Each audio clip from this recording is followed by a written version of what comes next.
Olá pessoal do Bocaina, eu sou o Lucas Perillo e estou aqui no evento de 25 anos da pós-graduação em Ecologia, aqui na UFMG.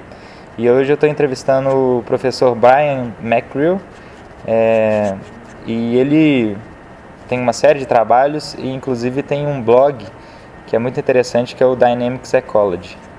Professor, it's a great pleasure to talk to you, and to start our conversation, I'd like to ask you about the tools in the internet to search for articles. It's important to know about it. Yeah, so one of the challenges for any scientist is to find articles that are relevant to their research. And it's very hard because you want to find things that are similar to what you do, but different also, so that you get new ideas. And in the old days, the only way to do that was the journals. You would get a journal in the mail and you could look at it. Yeah. But now, I think this is really changing with the internet. I think a lot of people use Twitter and they tweet articles they find that are interesting. And if you connect to somebody, then you can find articles that are interesting. There are a lot of blogs now that review papers when they come out and discuss papers. There's one blog I know that just calls itself a journal club. So they have two people on the blog and they discuss papers. Another tool that's come out recently is Google Scholar. Of course, you can search using keywords, but they also have a feature where once you put in the papers that you've published, they use the Google search algorithms and they can find papers that are similar to what you're looking at, what you're publishing. So they can find papers that are related or connected to what you're publishing. And I found that that algorithm is very good, and so it recommends papers for you to read. So there are a lot of new tools on the internet to find papers. Good, and you have your blog to yourself, isn't it? Yeah. It's called Dynamic Ecology? Yeah, so I work on a blog called Dynamic Ecology, and there are two other people on the blog, Jeremy Fox and Megan Duffy. So all three of us write articles. And we talk about different things. On this blog, we do a few book reviews and paper reviews, but mostly we try and think about ecology as a profession,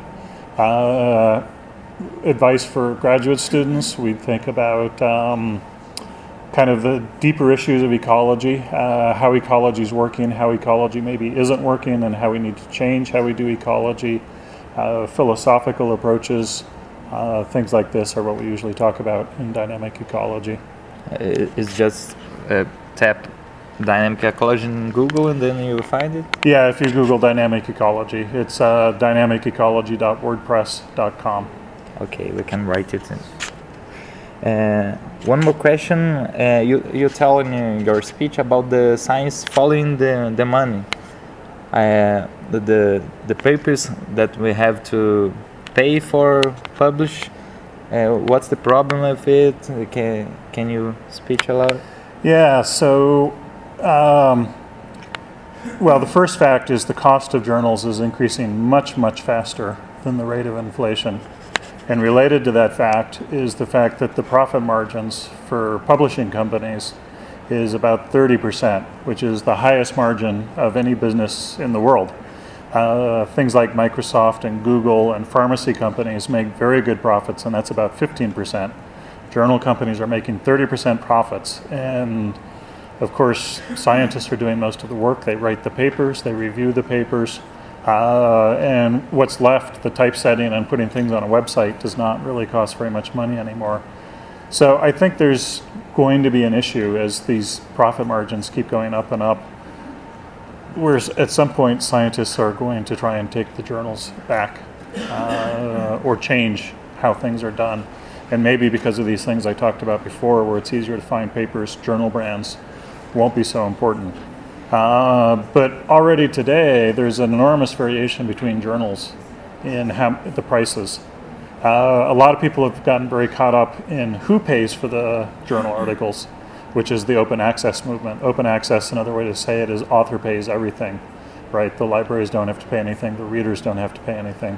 To me, there are open access journals that charge $5,000 to publish, and there are open access journals that charge $500 to publish. So to me, the much more important thing is the total cost across the library subscription, the individual subscription, the page charges, and there are very, very big differences in journals in the total cost.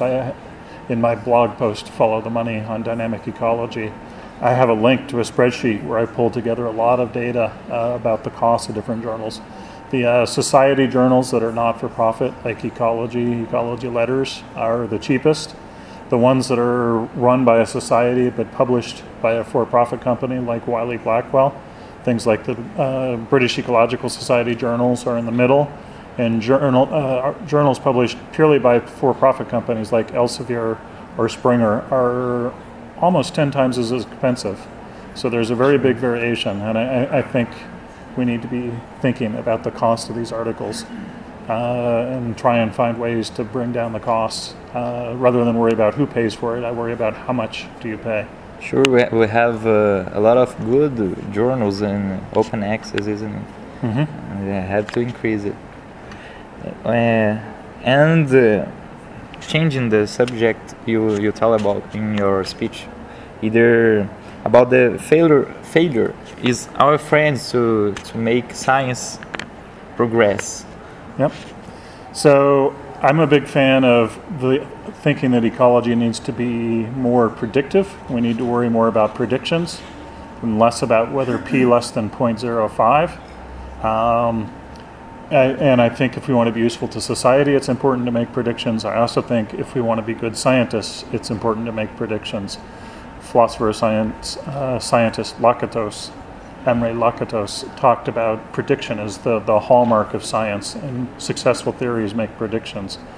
And I always talk about the example of weather prediction. In the 1950s, computer models were terrible. They were worse than, you could just say tomorrow's weather will be the same as today, and that would be better than the computer models. So the models were worse than the null hypothesis. But that didn't stop them. They kept making predictions, and they figured out how they could make it better, and they figured out how they could make it better, and they iterated many, many times to make these models better and better, and now weather prediction is quite good. The accuracy for 3 days or even 5 days out is quite high, and we're even starting to get accuracy 7 days out. So I think it's good for the science of ecology to make predictions. Even if they're terrible and even if they're wrong, making public predictions really will focus our minds on trying to make better predictions, and over time we will get better. Sure, it's size, isn't it? Yep. Then to end our speech, then you can tell about our public to a site or an article or a magazine that they can learn more about what we're talking about. Well, I mean, for the topics we were talking about, dynamic ecology, dynamicecology.wordpress.com, or you can just Google dynamic ecology and prediction, or dynamic ecology and follow the money, and this will take you to some of the things that I was talking about. Sure. It was a great pleasure to talk to you. Thank you. I enjoyed talking. Ok. Até mais, pessoal.